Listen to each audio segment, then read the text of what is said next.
Hello guys, मेरा नाम है अविनाश और आप देख रहे हैं doctor dental smile changes the mood. NEET 2022 का एग्ज़ाम अभी ख़त्म हो चुका है और 2-3 दिन में आपका जो फाइनल आंसर की है वो भी निकलने वाला है।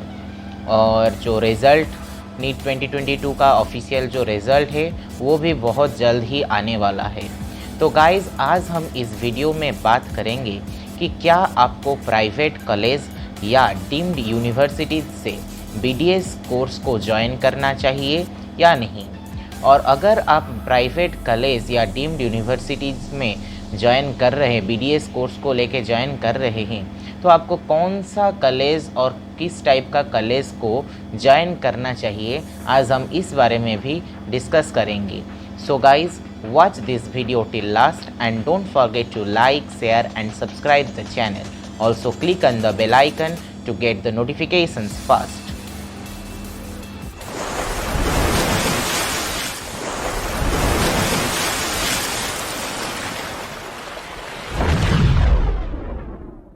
तो गाइज़, वीडियो शुरू करने से पहले मैं आपको और एक चीज़ बताऊंगा कि बीडीएस फर्स्ट ईयर का सारे टॉपिक्स या सारे सब्जेक्ट्स का जितने सारे हैंड रिटन नोट्स है वो मैं मेरे वेबसाइट thedental.doctor.info में अपलोड कर दिया हूँ। अगर आपको कुछ हैंड रिटन नोट्स किसी भी टॉपिक का चाहिए तो आप वो लिंक जो है, मैं उसका लिंक जो है वो मैं डिस्क्रिप्शन बॉक्स में दे दूंगा, आप वहाँ से भी चेक कर सकते हैं। और मेरे डेंटल रिलेटेड टॉपिक्स जो है वो मेडेक्स लाइफ ऐप पर भी अवेलेबल है और उनके वेबसाइट medex-life.in में भी अवेलेबल है, आप वहाँ से भी चेक कर सकते हैं। इससे पहले आप गवर्नमेंट बीडीएस कॉलेज या प्राइवेट बीडीएस कॉलेज आप जो भी ज्वाइन करें, उसके पहले आपको क्या करना है, स्पेशली स्टूडेंट्स को तो करना है, उसके साथ ही उनके जो पेरेंट्स है उनको भी एक माइंडसेट बनाना है कि डेंटिस्ट्री जो है वो ख़राब नहीं है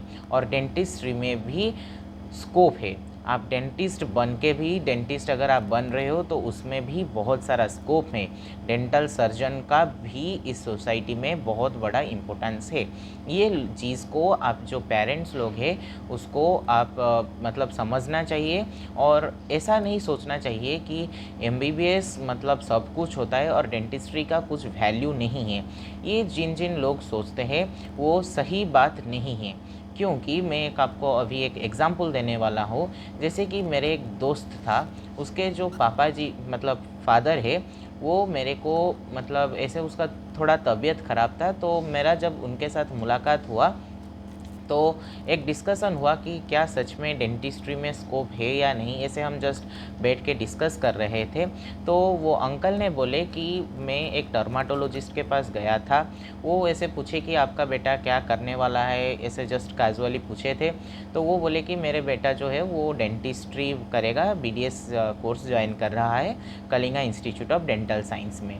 तो उस समय वो जो डर्माटोलॉजिस्ट थे वो बोले कि हाँ, बीडीएस जो है वो बहुत अच्छा कोर्स है, क्योंकि जो एमबीबीएस और जो एमडी वगैरह जो लोग करते हैं जो वो तो हाँ ठीक है, मैं उन बच्चों को मतलब जो लोग कर रहे हैं उनको तो अंडर एस्टिमेट नहीं कर रहा हूँ, लेकिन वो डॉक्टर जो बोले वो बोले कि मतलब हम लोग अगर दिन भर बैठेंगे और जो भी पेशेंट आएंगे उनका हम अगर कान देख रहे हैं या आँख देख रहे हैं या हाथ में पैर है या पेट में कुछ गड़बड़ी है या स्किन का कुछ प्रॉब्लम है, तो उसमें क्या होता है कि हमारा जो कंसल्टेंसी फ़ी है वो सिर्फ 600 या 700 और ज़्यादा से ज़्यादा 1000 होता है।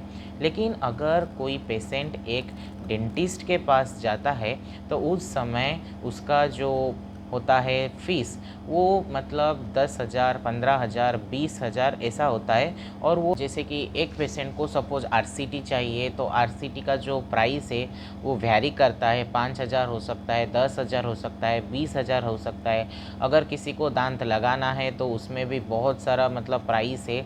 एक एक दांत के लिए जो मतलब डॉक्टर लोग डिमांड करते हैं वो 1 लाख भी हो सकता है, 1.5 लाख भी होता है सिर्फ एक दांत के लिए। तो आप अगर सोच रहे हैं कि इस कोर्स में फ्यूचर नहीं है तो ये गलत है, क्योंकि बहुत सारे डेंटिस्ट है सोसाइटी में और वो कमा भी रहे हैं और उनका जो फैमिली है वो भी अच्छे से मेंटेन कर रहे हैं। जैसे मैं पहले भी बोल चुका हूँ, हमारे कॉलेज के जितने सारे प्रोफेसर्स हो गए और हमारे कॉलेज के जो स्टूडेंट्स मतलब हमारे जो सीनियर्स है वो लोग भी हर महीने 7-8 लाख रुपया कमा रहे हैं और बहुत सारे ऐसे हैं कि 16 लाख 17 लाख ऐसे भी कमा रहे हैं एक महीने में, सिर्फ जनरल बीडीएस करके। एमडीएस की बात तो दूर की है, लेकिन सिर्फ बीडीएस करके भी वो लोग इतना कमा रहे हैं। तो बीडीएस में भी बहुत सारा स्कोप है, लेकिन आपको एक्सेप्ट करना है और आपको आगे बढ़ना है। तो अभी हम बात करेंगे कि क्या आपको प्राइवेट कॉलेज में ज्वाइन करना चाहिए कि नहीं। तो सबसे पहले मैं इन बच्चों के लिए बोलूँगा जिन लोगों का नीट 2022 फर्स्ट अटेम्प्ट था या उनका जो क्लास 12 थे उनका इस 2022 में ख़त्म हुआ है। तो उन लोगों का पहले जो है डिसाइडिंग फैक्टर जो बन रहा है वो है मार्क। अगर पहला चीज़ है कि आपको क्या बनना है। अगर आपको डेंटिस्ट बनना है तो आप सिंपली अगर अच्छे मार्क रख रहे हो तो आपको गवर्नमेंट बीडीएस कॉलेज तो मिल जाएगा। लेकिन अगर आपको डेंटिस्ट्री ही करना है और आपका जो मार्क है वो अच्छा नहीं है तो आप प्राइवेट कॉलेज ज्वाइन कर सकते हो।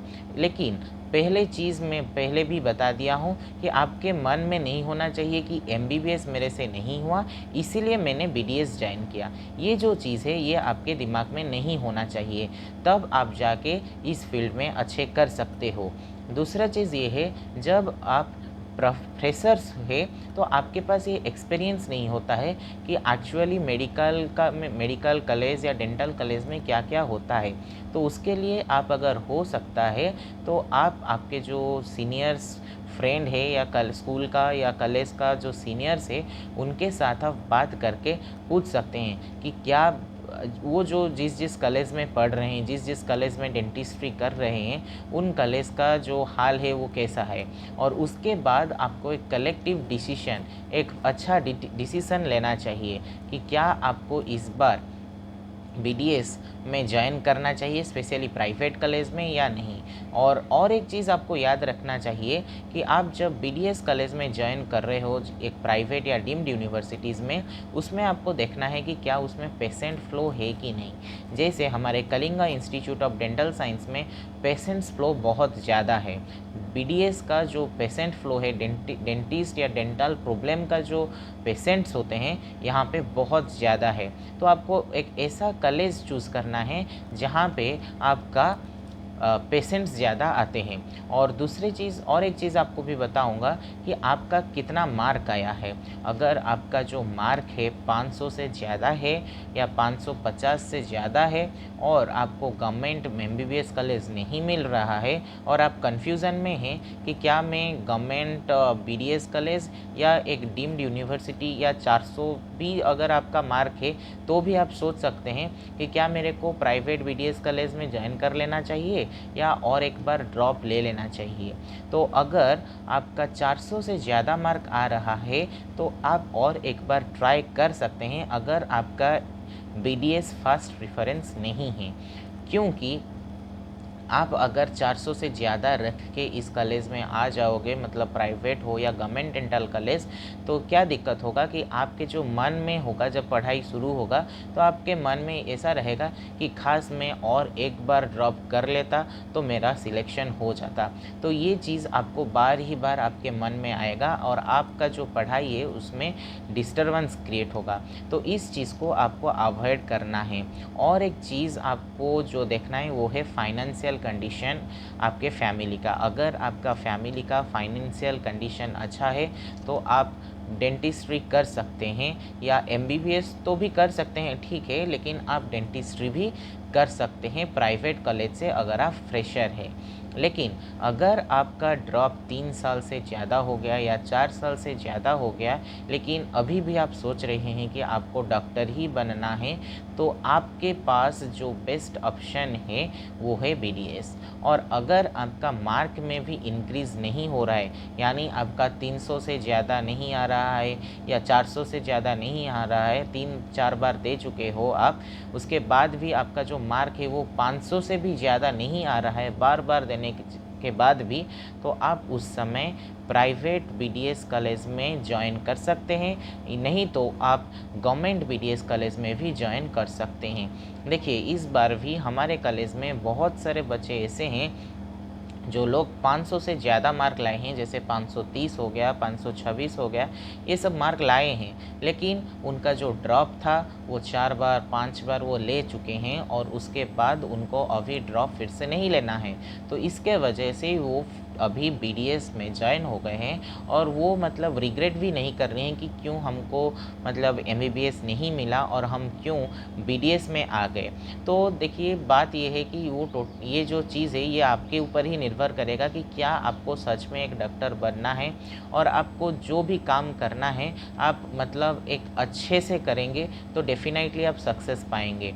वो चाहे आप प्राइवेट कॉलेज से करें, चाहे आप डीम्ड यूनिवर्सिटी से करें, चाहे आप सेंट्रल यूनिवर्सिटी से करें और चाहे आप स्टेट गवर्नमेंट के कॉलेज से करें, अगर आप अच्छे से पढ़ेंगे तो भी आप जिस फील्ड में जाओगे उस फील्ड में आप अच्छे कर सकते हो। और रही प्राइवेट कॉलेज की बात, आप जब प्राइवेट कॉलेज ज्वाइन कर रहे हो तो सबसे पहले आपको क्या करना है कि आपको खुद ही फिज़िकली उस कॉलेज को जाना है, उस कॉलेज का इंफ्रास्ट्रक्चर के बारे में मतलब जानना चाहिए, उस कॉलेज के पढ़ाई मतलब कैसे पढ़ाया जाता है वो देखना चाहिए, और उसके बाद उसका जो पेशेंट्स फ्लो है वो भी आपको देखना चाहिए, और उसके बाद आप वो कॉलेज ज्वाइन कर सकते हैं। क्योंकि क्या होता है, बहुत सारे बच्चे ऐसे हैं कि हमको सिर्फ डॉक्टर बनना है, इसके चक्कर में वो क्या करते हैं, ख़राब कॉलेज में, मतलब ख़राब नहीं बोलूँगा, अच्छे कॉलेज में नहीं ज्वाइन करते हैं, जिसके वजह से क्या होता है, उनका जो पढ़ाई होता है ना वो अच्छे से नहीं होता है। और जब पढ़ाई अच्छे से नहीं होता है और उसके बाद क्या होता है कि 5 साल बाद जब कुछ मतलब उनका नहीं हो पाता है, उसके बाद वो क्या करते हैं, वो BDS को दोष देते हैं कि BDS जो कोर्स है वो ख़राब है। एक्चुअली BDS का जो कोर्स है वो ख़राब नहीं होता है, जो करना है हमको खुद से ही करना होता है। तो ये सब चीज़ आपको ध्यान देखना है। दूसरी चीज़ ये है, अगर आप फाइनेंशियली स्ट्रांग है तो ही आप ये कॉलेज जैसे डीम्ड यूनिवर्सिटीज़ या BDS प्राइवेट कॉलेज से BDS कर सकते हैं, नहीं तो आप ट्राई कीजिए गवर्नमेंट कॉलेज से BDS करने के लिए, नहीं तो अगर आपको MBBS मिल रहा है तो वो भी अच्छा है। जैसे मैं अगर हमारे कॉलेज की बात करूं तो हमारे एक एक सब्जेक्ट के 6-7 प्रोफेसर्स, एसोसिएट प्रोफेसर्स क्लास लेते हैं, और हमारे यहाँ पे जो क्लास होता है बहुत स्ट्रिक्टली होता है और एकदम अच्छे से भी पढ़ाते हैं, चाहे वो ह्यूमन एनाटोमी हो, ये फिजियोलॉजी हो, या हमारा जो डेंटल का सब्जेक्ट है जैसे dental anatomy and oral histology वो सब्जेक्ट हो। तो मतलब हमारे जो प्रोफेसर्स लोग हैं, एसोसिएट प्रोफेसर्स हो गए, असिस्टेंट प्रोफेसर्स हो गए, वो सब लोग बहुत सीरियस होते हैं पढ़ाई को लेके। अगर आप इस जैसे कॉलेज में ज्वाइन करोगे तो आपका जो फ्यूचर है डेफिनेटली अच्छा रहेगा और आप फ्यूचर में एक अच्छा डेंटल सर्जन या ओरल सर्जन बन सकते हैं। So guys, I hope this video will help you to find out the best BDS college for you. So guys, don't forget to like, share and subscribe the channel, and also click on the bell icon to get the notifications first.